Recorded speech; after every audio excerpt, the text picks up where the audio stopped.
감사하라 감사하라, 이 찬양 듣고도 감사할 마음이 없으면 큰 문제입니다.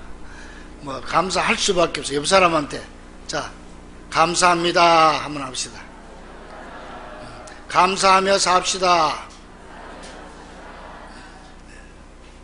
우리는 어떤 일이 있어도 감사해야 돼요. 시골 교회에 연세 많은 할머니 집사님이 서울에 있는 손자가 눈길에 미끄러져 가지고 병원에 입원했다는 소리를 듣고 허겁지겁 달려왔어. 문을 열고 들어가더니 그 손자를 붙잡고 다짜고짜로 하나님 앞에 기도한다고 큰 소리 하는 말이, 아이고 아버지 하나님, 우리 손자가 대갈박이 뽀개지지 않고 팔이 부러져서 감사합니다. 밥 먹는 오른팔이 부러지지 않고 왼쪽 손모가지가 부러져서 감사합니다. 그들이 그 병실에 있는 사람들이 전부 까르르 웃었다는 거예요. 하여튼 그래도 하여튼 대가빨이 안 붙여. 그 맞지요. 하여튼 이 머리가 안 깨지고 팔이 부러졌어요. 어느 목사님이 원불교 다니지 말라고 하면서 유머를 하시는데, 원불교는 왜 다니면 안 되냐? 원은 원망하고 불은 불평하는 종교가 원불교다. 그래서 또 교인들이 한마디 웃었답니다. 자, 그렇다면 우리 기독교는 어떤 종교일까요? 한마디로 말하면 감사의 종교입니다. 그래서 우리 항상 감사를 잊지 않아야 됩니다. 감사, 오늘 그래서 제목이 감사의 체질화라고 잡았는데, 이 감사의 체질화라고 하는 말은 어떤 경우에도 감사하자는 말입니다. 그래서 성경은 범사에 감사라고 한 겁니다. 이 말은 곧 감사를 체질화해라, 감사의 체질이 되라는 말씀입니다. 감사의 체질이라고 하면은 그 대표적인 인물이 바로 오늘 본문을 기록한 하박국 선지자입니다. 그의 감사는 정말 귀하고도 귀한 감사임에 틀림이 없습니다. 당시 이스라엘은 국내외적으로 아주 큰 위기에 처해 있었습니다. 애굽을 무찌른 바벨론 제국이 이제 준비해서 이스라엘을 치려고 준비하고 있습니다. 또 칠 것입니다. 전쟁을 일으킬 것입니다. 그러면 이스라엘은 꼼짝없이 당할 수밖에 없습니다. 뿐만 아니고 국내적으로도 종교적으로 도덕적으로 타락한 백성들이 하나님 앞에서 악을 행함으로 국가적 위기가 극도에 달할 때, 하나님은 이 바벨론을 채찍으로 들어서 너 이스라엘을 치겠다고 하시는 말씀을 하박국 선지자에게 줍니다. 그 하박국 선지자가 그 하나님의 그 음성을 듣고는 너무 떨려서, 너무 겁이 나서 하나님 앞에 기도합니다. 16절에 내 창자가 흔들렸고 그 목소리로 말미암아 내 입술이 떨렸도다. 무리가 우리를 치러 올라오는 환난 날을 내가 기다림으로 섞이는 것이 내 뼈에 들어왔으며 내 몸은 내 처소에서 떨리는도다. 한마디로 바벨론 침략 소식을 듣고 창자가 흔들리고 입술이 떨리고 뼈가 썩는 것 같은 두려움에 빠졌다, 그 말입니다. 자, 이런 상황에서 하박국 선지자는 하나님 앞에 어떤 기도를 드렸을까요? 17절 18절에 보니까 비록 무화과나무가 무성하지 못하며 포도나무에 열매가 없으며 감람나무에 소출이 없으며 밭에 먹을 것이 없으며 우리의 양이 없으며 외양간에 소가 없을지라도, 보세요, 뭐 있는 게 있습니까? 하나도 없습니다. 가진 건 하나도 없습니다. 그러나 여기서 끝난 게 아니고 여기에서 감사하고 기뻐합니다. 왜? 나는 여호와로 말미암아 즐거워하며 나의 구원의 하나님으로 말미암아 기뻐하리로다. 할렐루야. 바로 이겁니다. 이런 사람이 바로 감사가 체질화된 사람입니다. 우리 성도들은 이렇게 감사를 체질화시켜야지 불평과 불만 그리고 원망을 체질화시키면 안 됩니다. 6.25 때 손이 잘린 사람이 손목을 이 손이었어요. 한 손이, 오른손이. 그래서 여기 옛날에는 쇠갈고리로 이렇게 어수를 딱 달았습니다. 이 사람이 종로의 한 제과점에서 제빵사로 일하고 있었습니다. 근데 그때 당시는 빵을 구우려면은 요즘 오븐에 하는 게 아니고 불에다가 직접 했다고 해요. 그 불에다가, 뜨거운 물에다가 빵을 구울 때 이 보통 사람들은 장갑을 끼고 해도 그냥 뜨거워가지고 그냥 힘드는데, 이 사람은 이 쇠갈고리로 해놓으니까 이게 이제 오래 하다 보니까 내 몸에 지체하고 같아져. 얼마나 편리하게 돼서 아무리 뜨거워도 그냥 빵을 뒤집고 꺼내고 하는 데는 전혀 지장이 없어. 그러니까 다른 제빵사들이 전부 그 사람을 보고 부러워했다는 거예요. 그렇습니다, 여러분. 우리가 감사의 체질이 되면 우리에게 닥치는 모든 것들이 하나같이 감사의 조건이 될 수가 있는 겁니다. 그러나 거꾸로 불평의 체질이 되면 모든 것이 하나같이 불평의 조건이 될 수 있다는 사실도 우리는 잊어서는 안 됩니다. 따라서 우리가 우리의 체질을 감사의 체질로 바꾸면 오히려 불리한 여건들이 유리한 조건으로 다가오게 되는 것입니다. 그래서 감사하는 사람에게는 감사가 날로 증가돼서 갈수록 더 큰 감사로 이어지게 됩니다.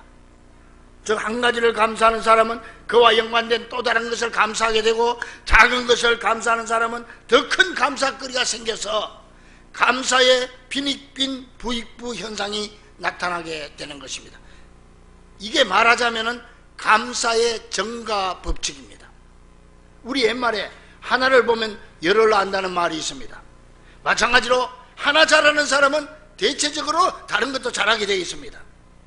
하나를 감사하는 사람은 다른 것에도 감사하게 되어 있습니다. 하나님께서는 불평하고 원망하는 사람을 아주 싫어하십니다. 그 대신에 감사하는 사람을 아주 좋아하시기 때문에 이같이 감사하는 사람에게는 갈수록 더 큰 감사의 조건을 허락해 주시는 것입니다.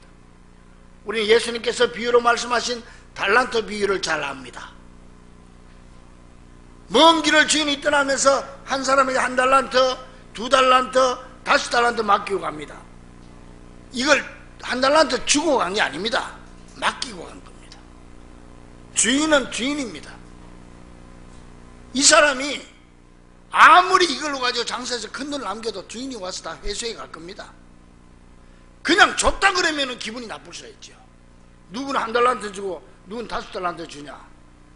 그렇지만 맡긴 거기 때문에 여러분, 이걸 가지고 관리를 하라고 했기 때문에 작게 맡길수록 더 편합니다. 5달란트 맡은 사람보다 1달란트 맡은 사람이 훨씬 편합니다. 어차피 내 거 아닙니다. 주인 겁니다.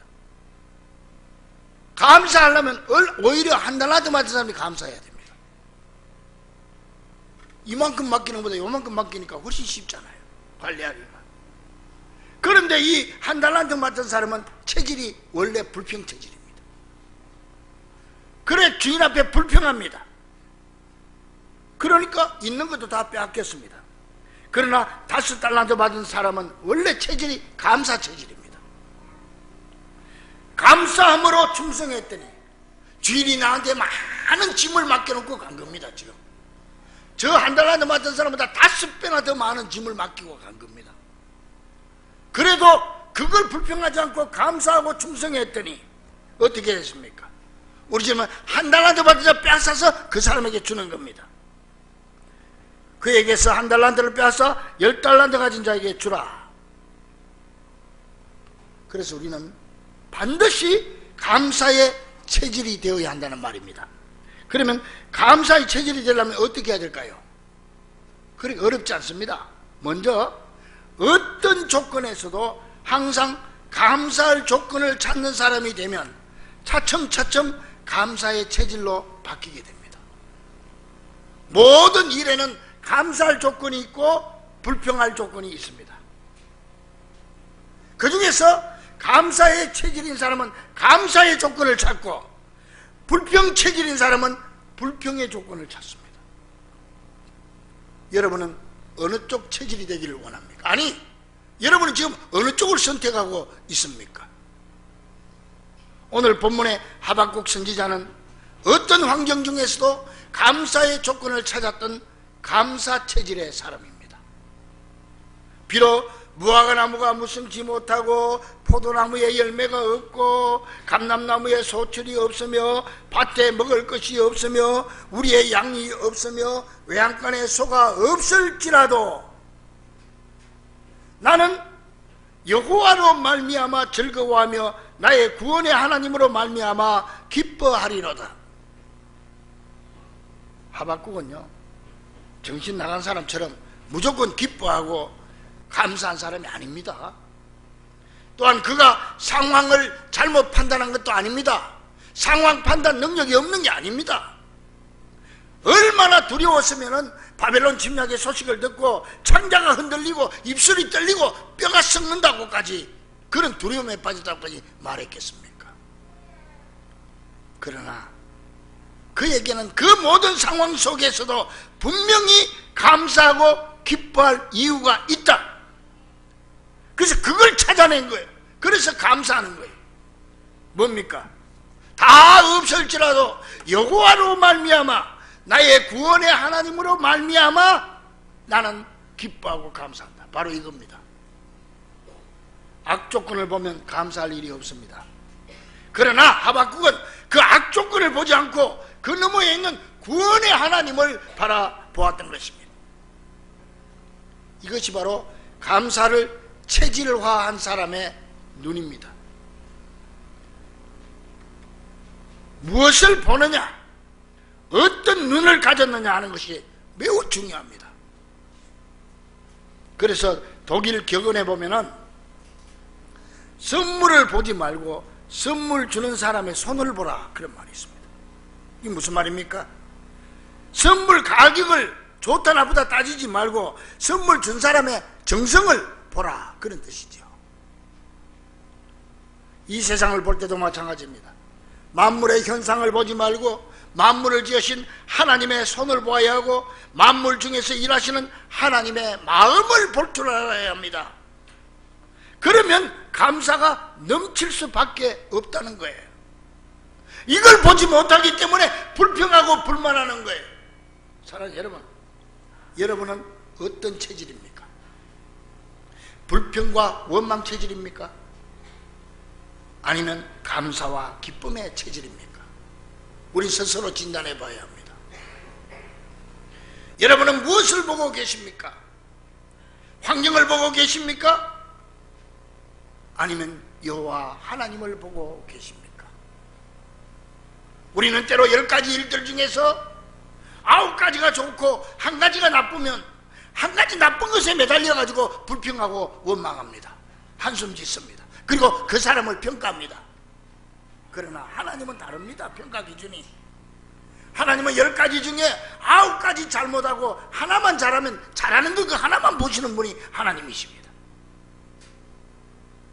그래서 그걸 보고 칭찬하고 감사하시는 분입니다. 우리의 눈을 바꿔야 됩니다. 관점을 바꿔야 된다는 거예요. 성경에 나오는 다니엘의 눈은 여호와 하나님만 바라보는 눈이었습니다.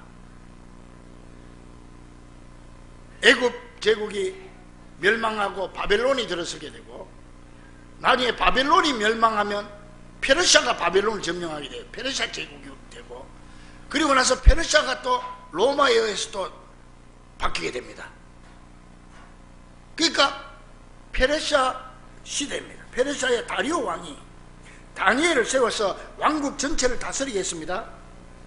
다니엘이 누굽니까? 예루살렘에서 포로로 끌려온 포로입니다. 전쟁 포로입니다. 그런데 이 다리오 왕이 포로로 잡아온 사람을 잘 대접을 해서 지식을 키워주고 무술을 연마시키고 해서 자기 나라를 다스리도록, 그래야 반란이 일어나지 않으니까 이런 전략을 썼어요. 아주 잘했어요. 그런데 문제가 뭐냐, 그 본국에 있는 관리들이요, 이 사람들이 보니까 아니 저 젊은 저 청년 다니엘 말이야 포로로 끌려온 신세에 저렇게 날라가고 임금 다음 지위까지 올라가게 되고 임금이 저렇게 쓰니까 그게 시기를 내고 질투가 난 거예요.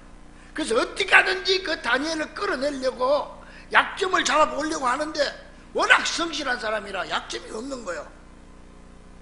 그러다가 이 사람들이 꾀를 냈는데, 아 그래, 저 다니엘 보니까 말이야, 매일같이 하루 3번씩 그 예루살렘으로 향한 방문을 확 창문을 열어놓고 거기서 하나님 앞에 기도하더라.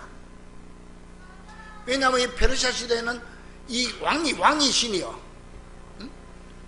근데 자기 하나님께 기도하더라. 저걸 걸고 넘어지자. 그래가지고 꾀를 낸 것이, 관리들이 왕 앞에 가서, 왕이시여, 이제 앞으로 30일 동안 이 나라에서 누구든지 왕 외에 다른 신에게 구하거나 다른 사람에게 구하면 사자굴에 던져넣는 법령을 만들기를 원합니다. 그랬더니 영문을 모르는 이 다리오 왕은 뭐 자기를 그렇게 해주니까 좋아서 그럼 그렇게 하라고 도장을 찍었어. 자, 이 사실을 다니엘이 알면서도 정과 다름없이 자기 집에서 예루살렘으로 향한 창문을 활짝 열어놓고 보란듯이 하루에 3번씩 하나님 앞에 무릎을 꿇고 기도하고 감사했습니다. 그 결과가 어떻게 됐습니까? 다니엘이 사자밥이 됐습니까? 아닙니다.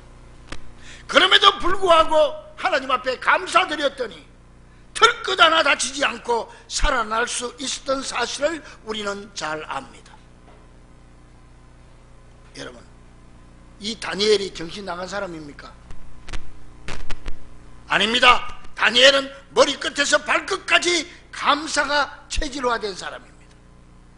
그에게는 고난의 현실 저 넘어 있는 여호와 하나님을 바라보는 눈이 있었던 사람입니다. 이 눈이 감기면 두려움이 생기고 불평, 불만이 나옵니다.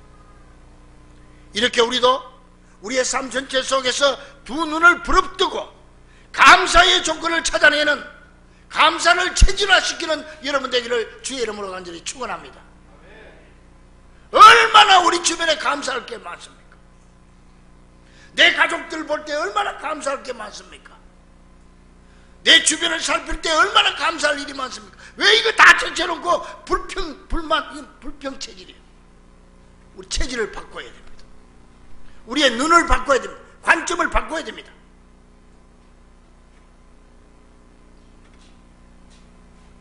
하나님은 이런 자에게 더 큰 감사의 조건을 허락해 줄 믿으시기를 바랍니다. 나아가서 우리는 하나님을 섬기는 성도요, 하나님의 자녀들로서 모든 것이 축복을 향한 과정임을 믿으면 감사를 체질화시킬 수가 있습니다.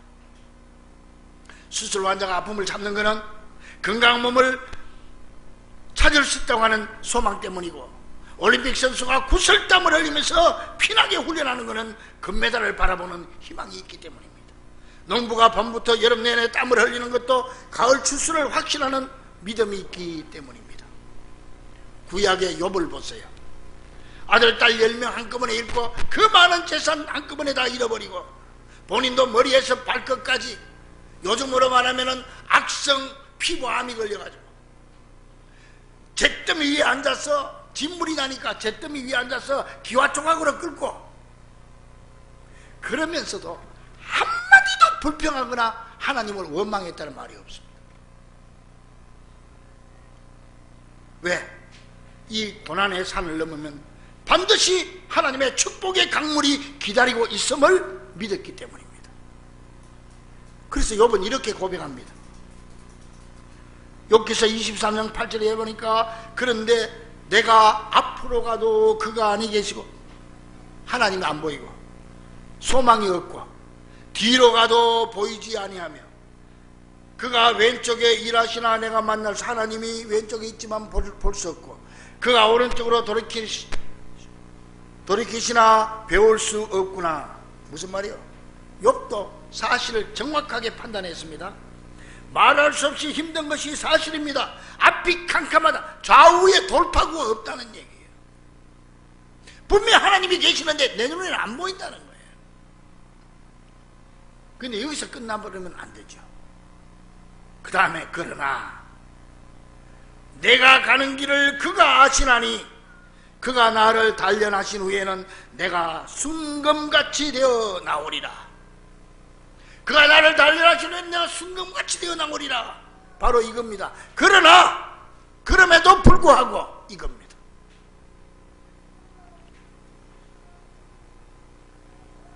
또 감사가 체질화된 사람이 바로 요셉이죠.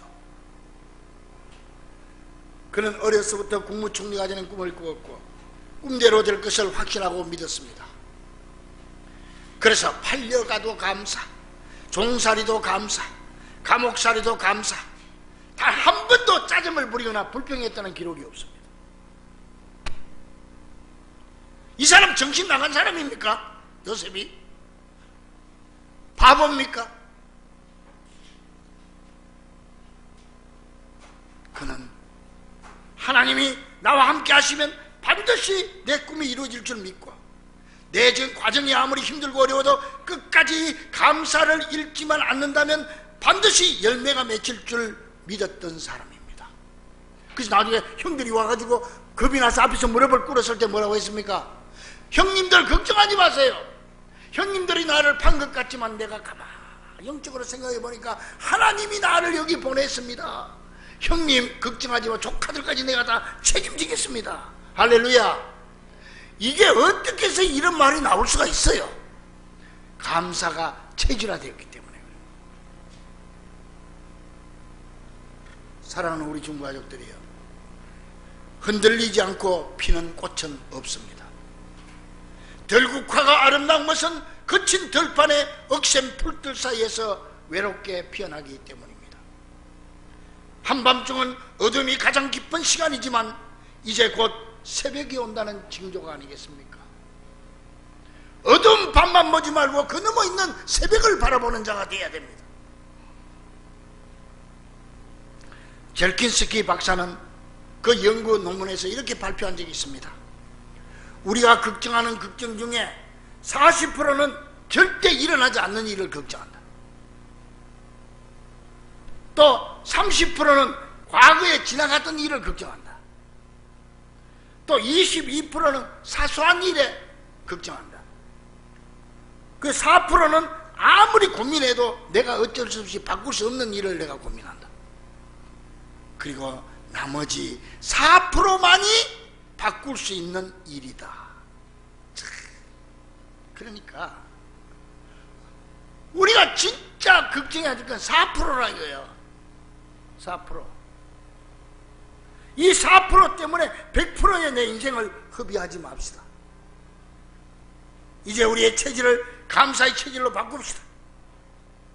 상황을 부인하지 말고 그대로 받아들이되 그 상황에 관심을 가지고 그 상황 속에 개입하시는 하나님을 바라봅시다. 그래서 감사가 체질화되는 성도들이 되므로 더 많은 감사의 열매를 맺을 수 있게 되기를, 감사하는 자에게 더 많은 감사의 조건을 주시는 우리 주 예수 그리스도 이름으로 간절히 축원합니다. 기도하겠습니다.